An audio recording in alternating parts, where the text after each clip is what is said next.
Korupsi adalah suatu tindakan pidana yang berhubungan dengan perbuatan penyuapan dan manipulasi, serta perbuatan-perbuatan lain yang merugikan keuangan, perekonomian, kesejahteraan, dan kepentingan rakyat dalam suatu negara.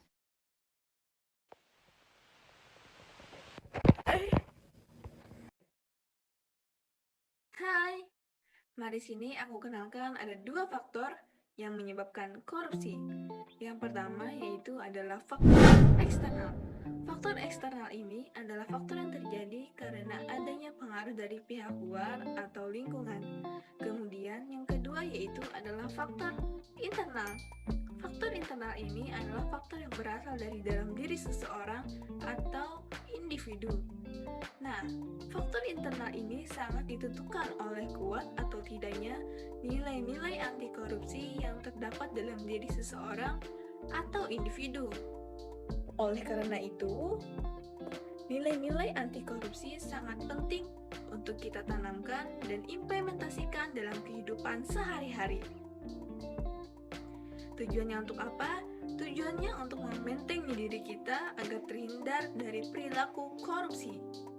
Nah, sekarang apa sih nilai-nilai anti korupsi itu? Akan kujelaskan setelah ini. Terdapat 9 nilai-nilai anti korupsi. Yang pertama adalah jujur. Jujur diartikan sebagai perbuatan tidak berbohong, lurus, dan tidak curang.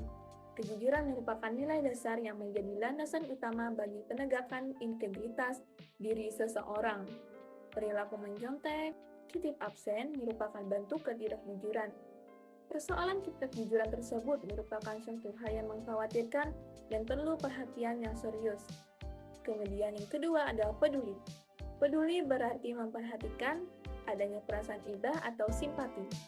Kepedulian sosial kepada sesama menjadikan seseorang memiliki sifat kasih sayang.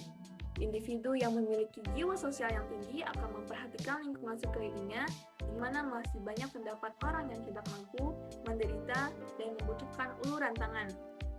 Kemudian yang ketiga ada mandiri. Mandiri berarti keadaan seseorang yang tidak bergantung kepada orang lain. Contoh, kita dapat mengerjakan sesuatu dengan sendiri tanpa ada keterlibatan orang lain. Kemudian yang keempat ada disiplin. Disiplin adalah kunci keberhasilan semua orang. Ketekunan dan konsisten untuk terus mengembangkan potensi diri akan membuat seseorang selalu mampu memperdayakan dirinya dalam menjalani tugasnya. Manfaat dari hidup yang disiplin adalah kita dapat mencapai tujuan hidup dengan konsisten. Selanjutnya ada tanggung jawab. Tanggung jawab adalah keadaan seseorang untuk berani menanggung segala sesuatu atau resiko yang akan menimpanya. Pribadi yang utuh dan mengenal dirinya dengan baik akan menyadari bahwa dirinya di muka bumi ini adalah untuk melakukan perbuatan baik demi kemaslahatan sesama manusia. Contohnya adalah bertanggung jawab terhadap tugas-tugas di sekolah. Kemudian ada kerja keras. Kerja keras adalah pekerjaan yang dilakukan dengan bersungguh-sungguh tanpa mengenal rasa lelah. Contohnya adalah belajar dengan giat dan tekun. Kemudian ada kesederhanaan. Kesederhanaan adalah perilaku sesuai dengan kemampuannya. Contohnya adalah bergaya hidup apa adanya dan tidak berlebih-lebihan. Kemudian ada keberanian. Keberanian adalah sikap percaya diri dalam menghadapi kesulitan. Contohnya adalah berani mengakui kesalahan. Dan yang terakhir ada keadilan. Keadilan adalah sama berat, tidak berat sebelah, dan tidak memihak. Contohnya adalah memberikan orang lain sesuai hak yang seharusnya diterimanya.